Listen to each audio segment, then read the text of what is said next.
The threat from climate change is bigger than ever. Experts say the ability of trees to capture carbon and cool neighborhoods could make a difference in saving lives.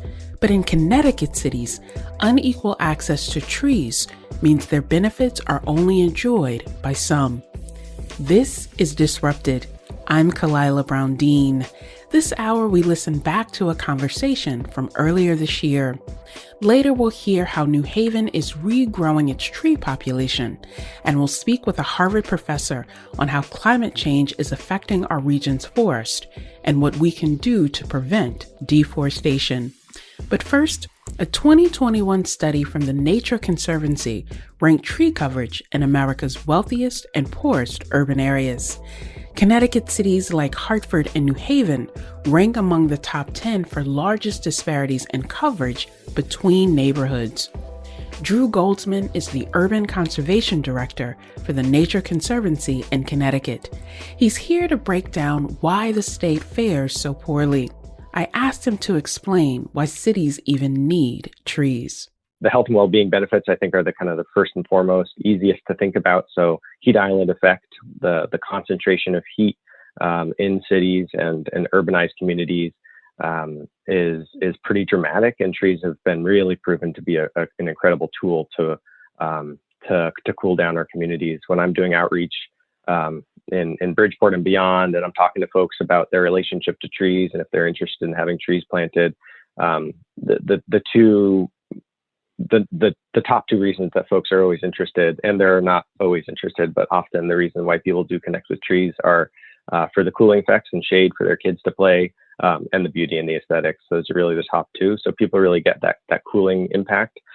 You know, it's been shown that across the country that wealthier neighborhoods have 65% more tree canopy than the poorest neighborhoods in their regions, and it's been proven here in Connecticut.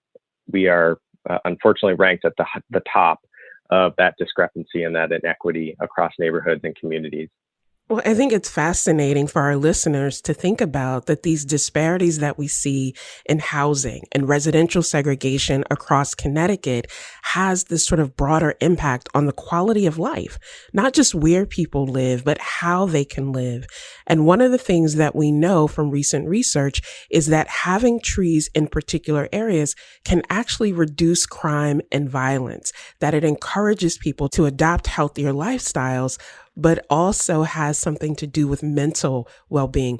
Talk to us a little about that and what you're seeing in that kind of connection to where people are. Yeah, it's pretty incredible the number of studies that are coming out that show the relationship between health and well-being.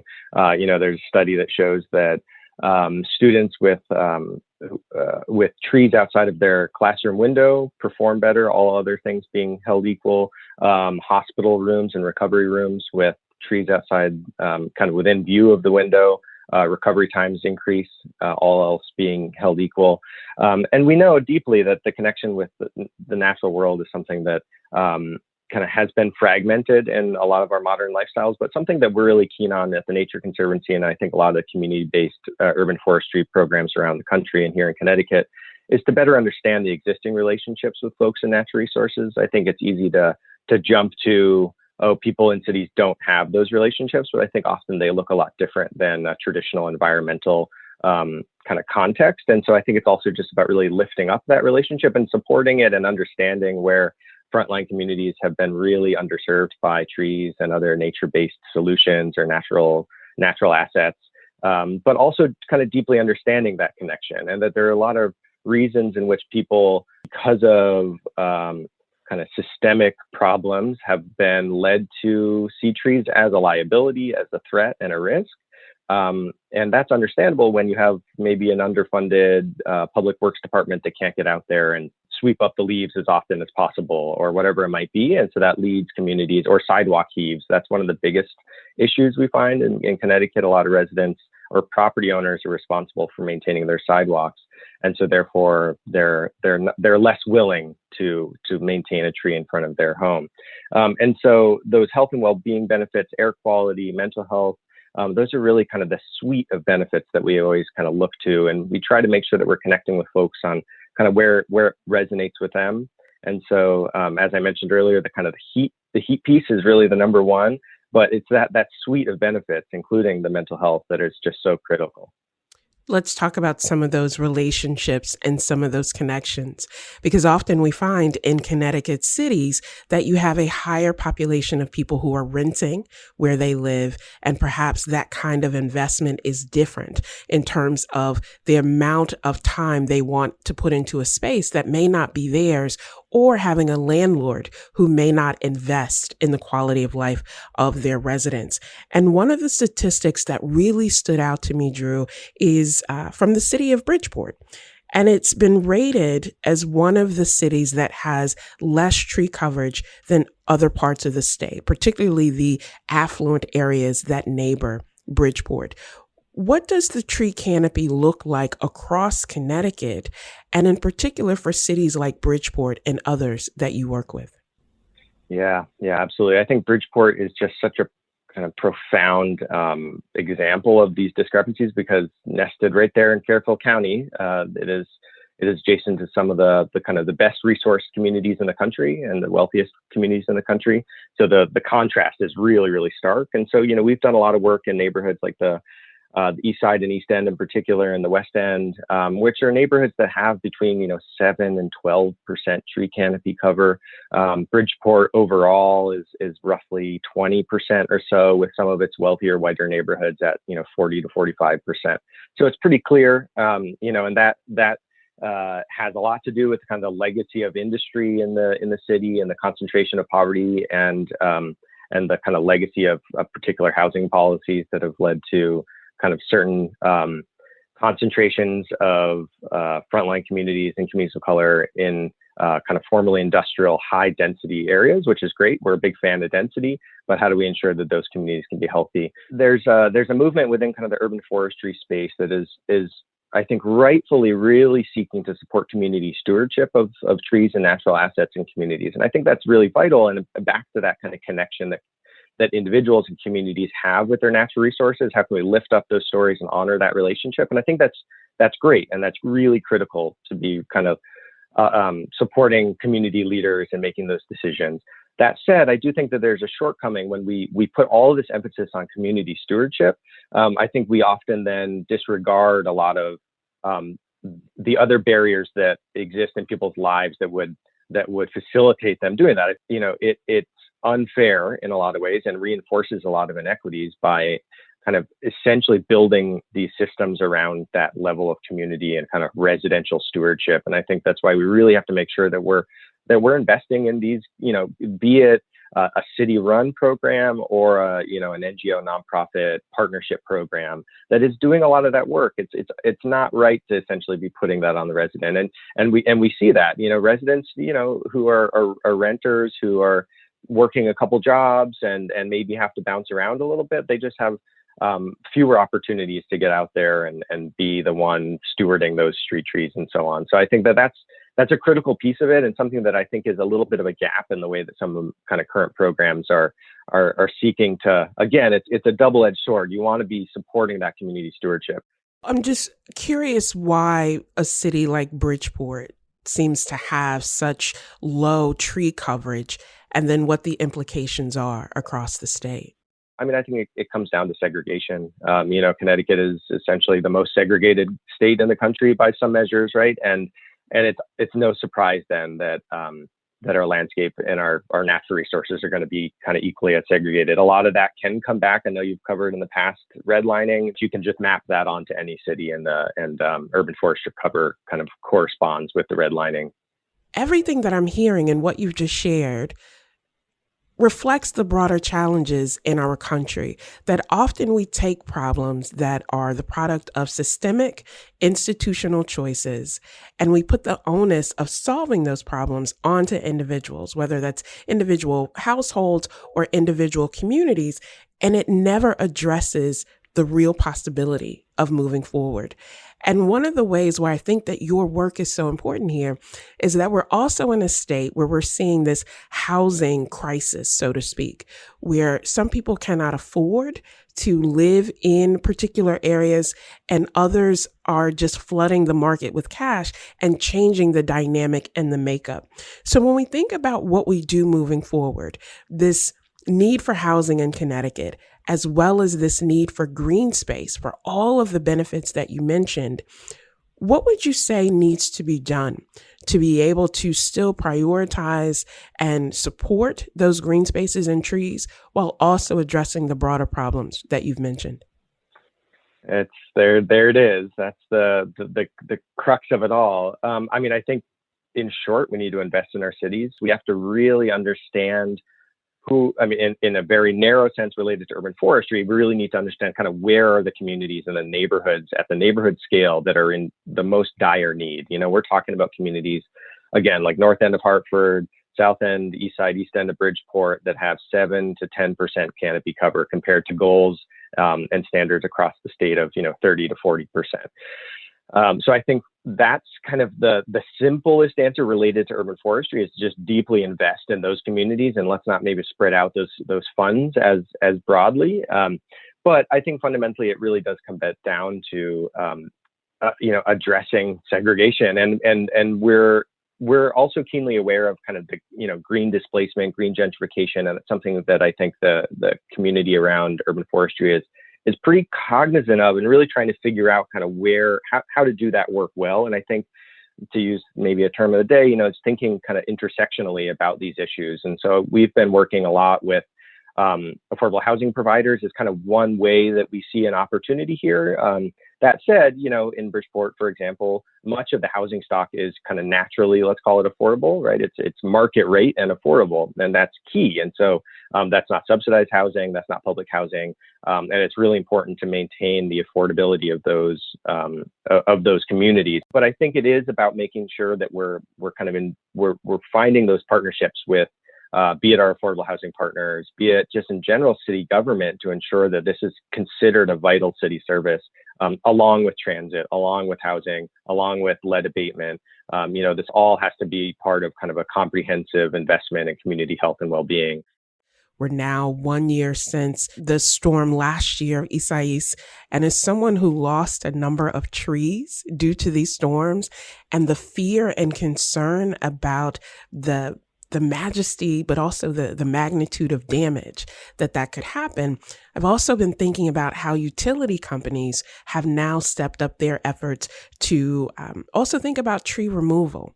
So when you think about the importance of trees, when you think about the importance of protecting tree canopies in Connecticut, how important is it to also focus on maintenance and preservation and not just planting, which seems to dominate much of the conversation?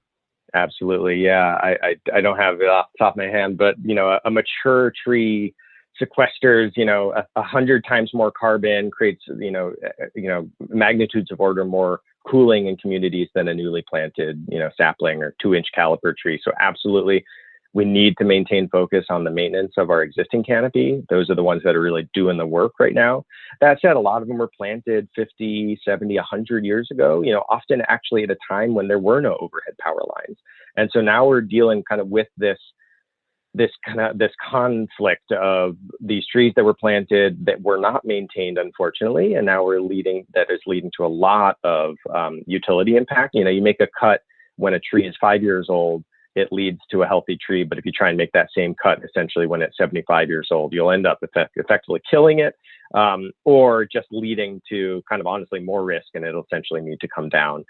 So I think the kind of urban forestry community is trying to work with our kind of utility partners and try to educate them on their pruning practices now in this kind of snapshot of a moment when we're dealing with these mature trees, but then also thinking about kind of succession plantings and really trying to start building up that new canopy. I think it speaks to the need to understand and address the complexity of trees and the role that they play. Drew Goldsman is the Urban Conservation Director for the Nature Conservancy in Connecticut. Drew, thank you so much for joining us. Oh, well, it was my pleasure. Thank you so much for having me. After the break, the program manager for New Haven's biggest tree planting organization talks about why it's important for communities to be involved in these efforts. And later, a conversation about New England's rural forests and how we're losing thousands of acres of trees each year. This is Disrupted. Stay with us.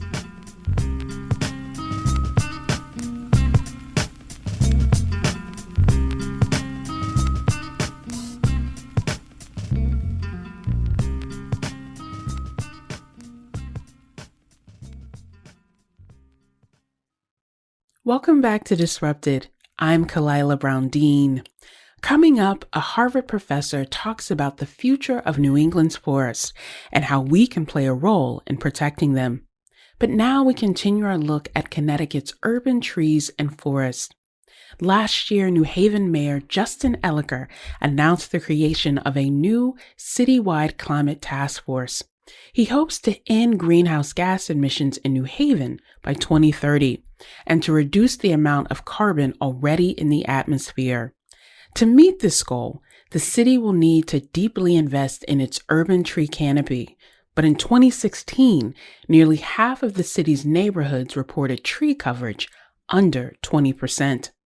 Since 1991, the nonprofit Urban Resources Initiative has been working with city officials to regrow the tree canopy. By some estimates, the group's efforts now account for over a fifth of all of New Haven's trees. Caro Scanlon is the Green Skills Manager for URI. Caro, welcome to Disrupted. Thank you so much for having me. Now, this year is one of tremendous celebration. It marks the 30th anniversary of the Urban Resources Initiative. And over that time, URI has done really important work in New Haven. For our listeners who may not be familiar with the organization, talk to us about the mission of URI and how that last 30 years has shaped what you do. Sure. URI is a urban forestry nonprofit that's based at the Yale School of the Environment. And our mission for the past 30 years has been to promote community-based land stewardship and also environmental education and green jobs training through our internships and planting program here in New Haven, and also to advance the practice of urban forestry more generally. It's a really unique partnership to have this organization working with the Yale School, but also working very deeply with community and thinking about green space projects across New Haven neighborhoods. What would you say has changed about the mission of the organization in its inception in 1991 and how you carry it out today? For the first 15, nearly 20 years, URI worked primarily with volunteers, incredibly dedicated volunteers, many of which are still working on green space projects today to plant street trees, to steward urban parks or create new pocket parks in their neighborhood. And that was really the cornerstone of, much of our early work and our work today. But about 10 years ago, we realized there are folks that were not reaching young people, high school aged youth, many young adults. And we would like to expand our program to include not just working with volunteers, but providing paid work, employment opportunities. And so that's when we started our Green Skills program to really not only ramp up the tree planting that was happening in the city, but also expand our mission of providing work for folks with barriers to employment, and just to expand the number of people who are participating in the practice of urban forestry in New Haven more generally. So let's talk a little about that Green Skills program that you manage. One of the things that I've always been interested in is how for some people this is seen as a luxury, that, having this concern about the environment, about trees, about the role they play in community is a luxury. And the work you do with Green Skills is really centering the importance of trees, of respecting the land and the connection that people and communities have with the land. And part of that is this tree planting project and process that many people know the program for. Walk us through that process. So how does it happen that your organization or your group is planting trees in New Haven and that the community is part of that?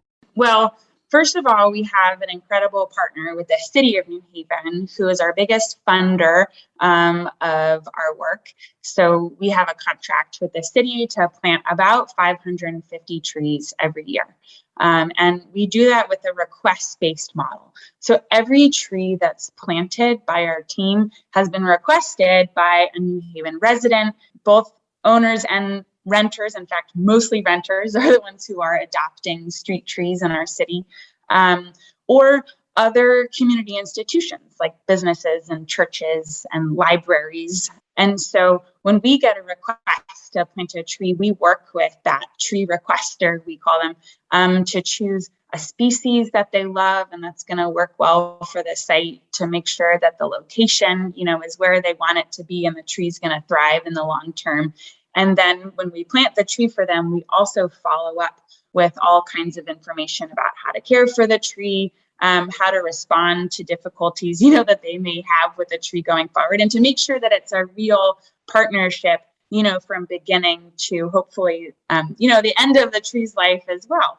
And so the residents, the tree adopters, as we call them, are real partners in the process of, choosing to have the tree planted, choosing the tree species that's planted, and then caring for the tree with our support in the long run. So last year, my family and I adopted a tree through this program. That's amazing. It was so exciting to go through the process, to learn about the different species of trees, to think about what would work with our neighborhood, but to also see this team come out. And it's really a team that comes out that works with the homeowner or the renter. But I have to tell you, Carol, one of the most exciting parts was that we got a certificate saying that we had adopted this tree, and we framed it, and it's in our entryway, because it's this realization that this tree was planted today, but it is really a gift to the home and to the families that will inhabit that space for as long as we invest in it and cultivate it. So it's an exciting process to be part of. Something that you mentioned at the beginning, I think is really important for our listeners, is that you work with homeowners as well as renters.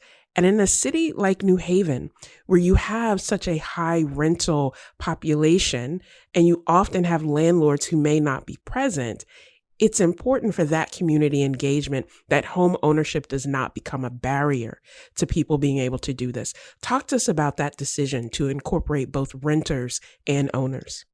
Well, first of all, we believe that it's so important for all residents of the city to be, engaged in the process of taking care of their neighborhoods and the environment that they live in and depend on to have, healthy and thriving lives.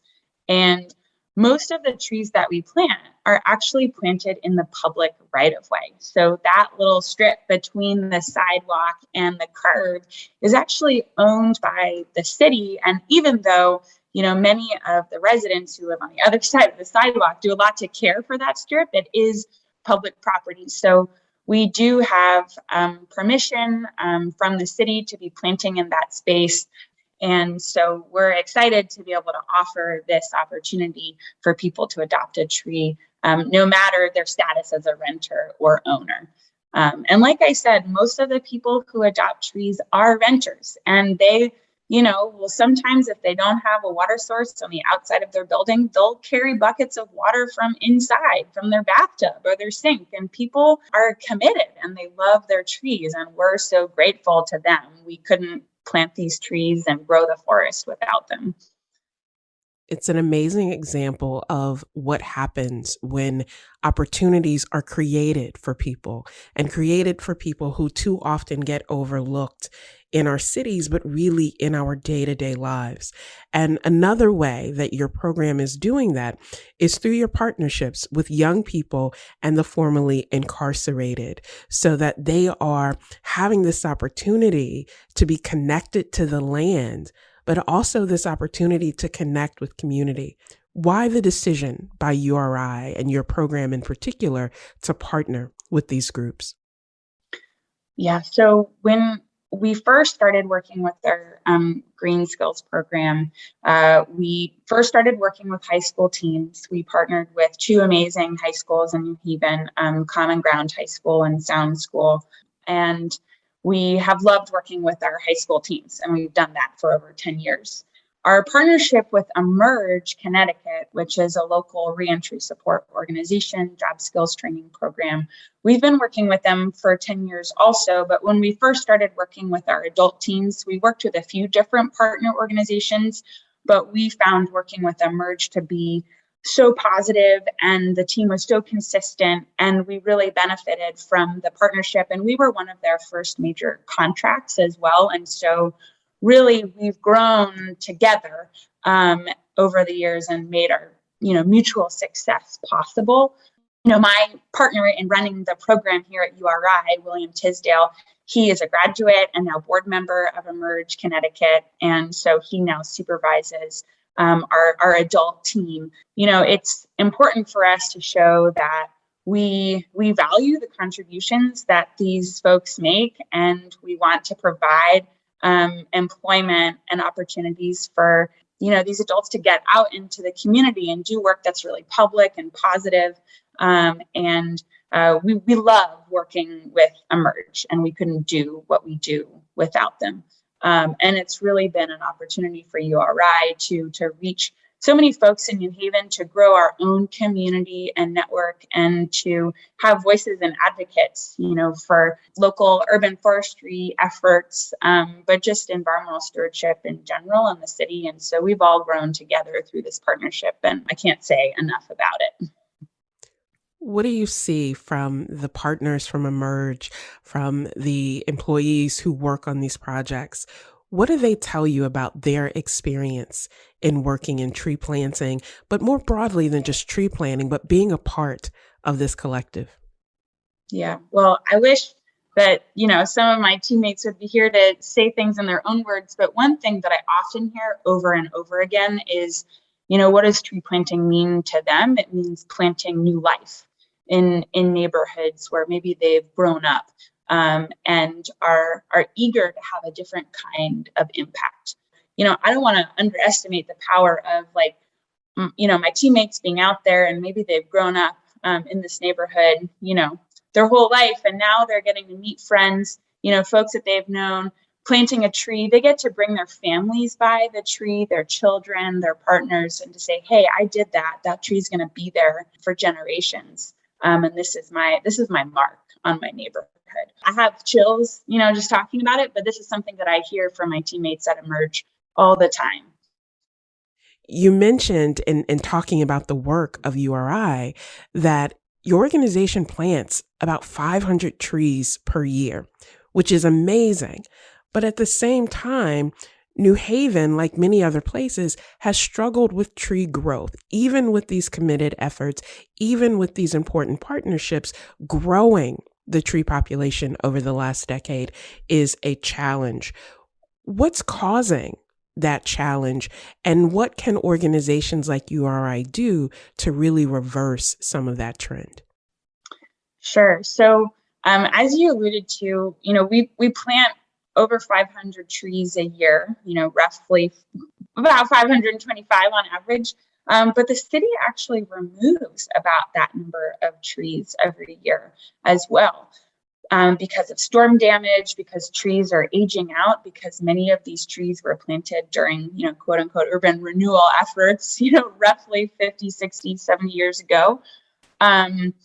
And also there are, increased pest pressures, which are only going to get worse in, a changing climate. So in the past 10 years, we have a pest called the emerald ash borer, this tiny little beetle that is attacking ash trees. And ash trees were planted prolifically across New Haven, and they're beautiful street trees, but they stand no chance against this insect. And so we are going to lose all of our ash trees, and we already have lost most of them. So that might leave entire blocks totally devoid of trees and shade, including the block that I live on, which had many ash trees and is now getting replanted.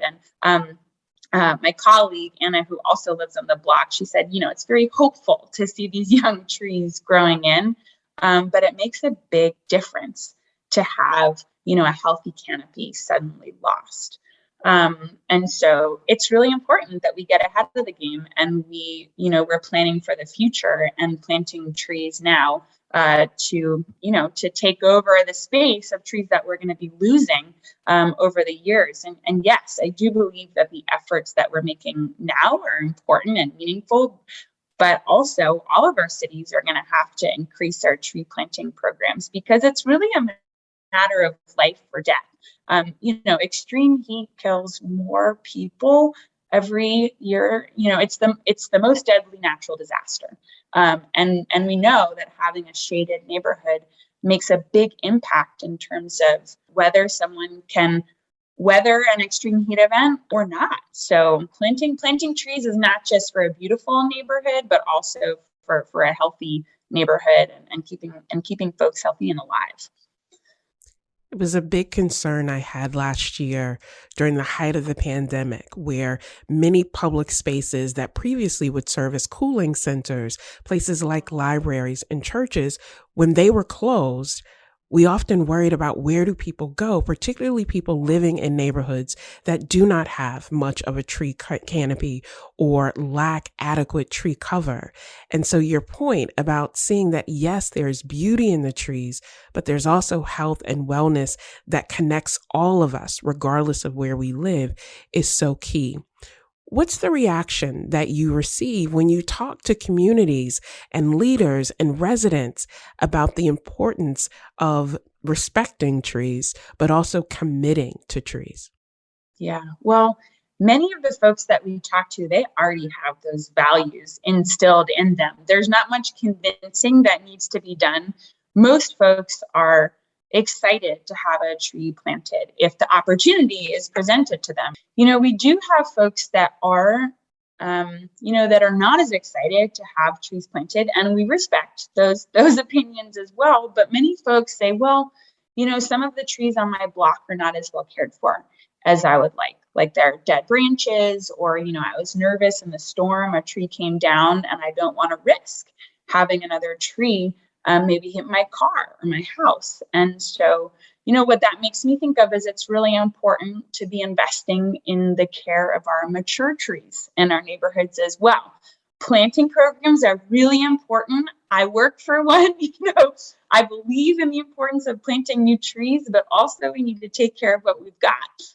I feel like that's a lesson for life that we need to invest in and care for what we have and not just always be looking for replacement and the next thing. URI has done phenomenal work in the New Haven community, and it connects to other communities and neighborhoods because this is really a small state, and what's happening in one area often can have an impact on another. What do you say to other towns about the need to partner to really make this kind of investment? Sure. Well, we have a lot of residents in neighboring towns who often ask us, can you come and plant a tree in West Haven or in Hamden or in East Haven? And, unfortunately, we have to say, well, this is a New Haven-based program, but we definitely recommend reaching out to whoever is in charge of street tree planting and care in your community, whether that's Public Works or the Parks Department, or maybe you have a tree commission, and really advocate for increasing funds for tree planting and tree care, but also finding those partners in your community who you could develop some sort of public-private partnership where you can have an employment program, a green jobs planting program, whether that's with a local school or a nonprofit like Emerge. So we've definitely, we welcome folks coming and learning from the model that we have here in New Haven, but we're also excited to hear about other projects in other cities as well. Caro Scanlon is the Green Skills Manager for Urban Resources Initiative. To learn more about the group's efforts in New Haven and to request a tree for your own neighborhood, you can visit our website at ctpublic.org/disrupted. When we return, we zoom out to look at the region and learn more about the role we play in protecting New England's rural forests. I'm Kalila Brown-Dean. This is Disrupted.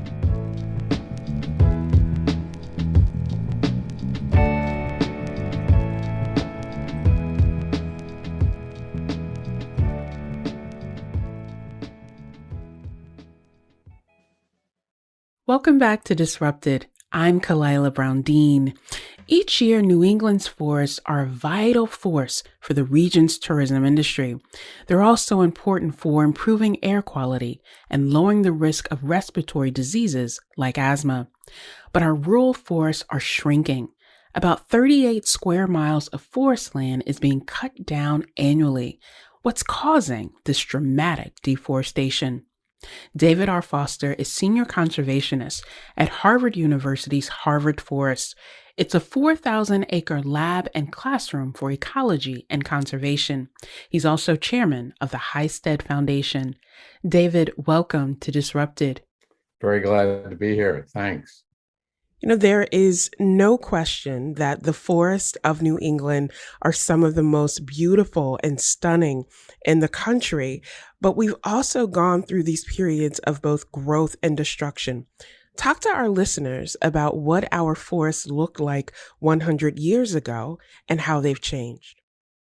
Yeah, that's a great question because the transformation of the New England landscape has really been fantastic over the last 100 to 150 years. At the time of European settlement, with a thriving population of native people who actually lived very much off of the land. But starting in the 1600s, there was a very progressive deforestation of the landscape and conversion of forest areas to agricultural areas. And that peaked in the 1850s into the late 19th century. And then as agriculture shifted to other parts of the country, and as agriculture in New England became more concentrated, a lot of land was abandoned. And so 100 years ago, the forests of New England were fewer, they were smaller, and the trees were much younger than they are today. And as a consequence, we've seen over that last century just a tremendous growth and flourishing of nature. And I think that may be surprising to some people to hear that we've experienced growth and this flourishing, because that seems to be the opposite of what's happening in other parts of the country. And one of the things that we're hearing about so much nationally right now are the wildfires and the droughts that are ravaging the western part of the United States. But we've also dealt with some of those same types of threats here in New England. What is the impact of climate change for New England, and in particular on our tree population? Yeah, it is very important to draw a distinction between the Northeast, New England, even the Eastern US, and other parts of the country. And yet this story of incredible resilience and regrowth of New England's forests is actually a great lesson that can be applied to many other parts of the world. But our forests are incredibly resilient, and we happen to live in a region where there is abundant precipitation, and so relatively little danger of wildfire. The forest, the natural cover of the landscape is forests, and they grow extremely well. And they come back from the whole range of natural disturbances that one can imagine. Hurricanes are kind of most majestic and powerful natural disturbance, but we have other windstorms, we have ice storms, we have native insect and now non-native insect outbreaks, all of which damage the forest, but the forests show a tremendous capacity to regrow. We don't always hear about the ways that climate change affects our region differently, but at the same time, we're losing 24,000 acres of forest land every year. If it's not from climate change, what's leading to this significant tree loss?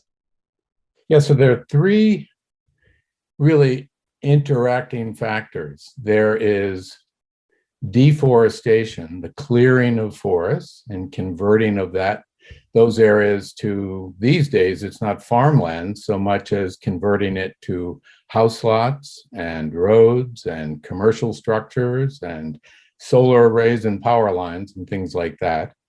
You have active management of the forest, forestry and logging of timber, which we need for natural resources. And then you have natural disturbances and climate change that are taking place. When studies look at those three interacting, it turns out that the least damaging, the least consequential to our forests, surprisingly, is climate change. In general, in New England, as the temperatures warm, our seasons will get longer with more carbon dioxide in the atmosphere. Ironically, our trees grow better. So with a longer growing season, plenty of precipitation and lots of carbon dioxide, our forests are anticipated to actually increase in productivity.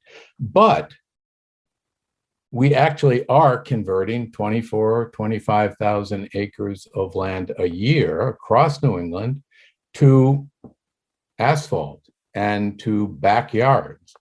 That's the single most intensive and most damaging impact because it eliminates the forest, it releases carbon dioxide, and it prevents future forests from taking that in and providing all the other benefits. Actually, harvesting is the biggest impact across the entire region because it is so widespread. But of course, it leaves forests to regrow. And so we can modify that behavior so that it actually can provide us with resources without as much damage as it does these days.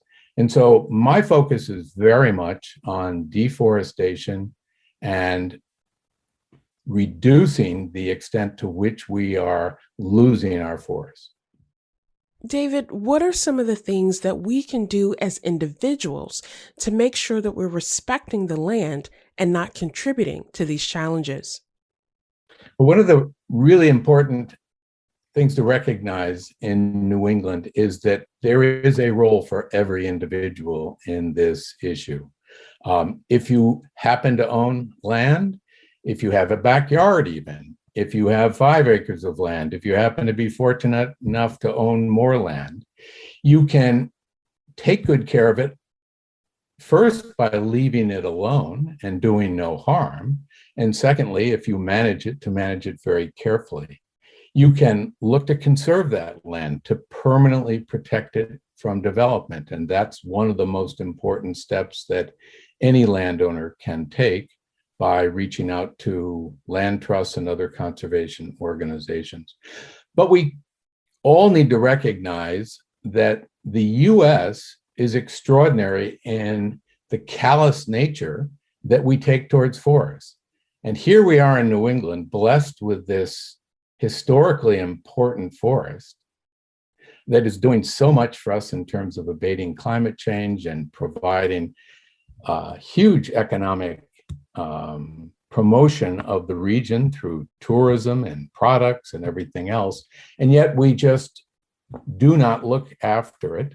We treat it poorly and we deforest. So we can all become involved in a really important political process of scrutinizing every single time that we go to clear forest land or we go to clear farmland. And then finally, Americans simply consume too many resources. We consume too much energy. We make too many things that are built to be thrown away. We fill our houses and our attics and our garages with material that we don't need. And every single one of those resources comes from the earth, which ultimately, in most cases, damages nature. So we need to think much more carefully about how we live our individual lives. You know, David, I think about this last 16 months where so many of us have restricted our travel, restricted our movement because of the pandemic, and have really retreated to nature wherever we can find that space to feel like we are making healthy choices, but to also connect to something that is bigger than just who we are as individuals.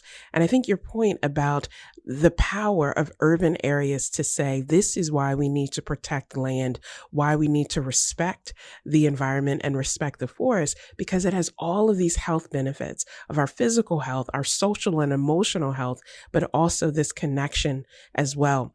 And as we think about looking forward and what needs to happen in order to continue that and increase awareness, I want to draw our listeners to a 2017 report that you produced along with Wildlands and Woodlands.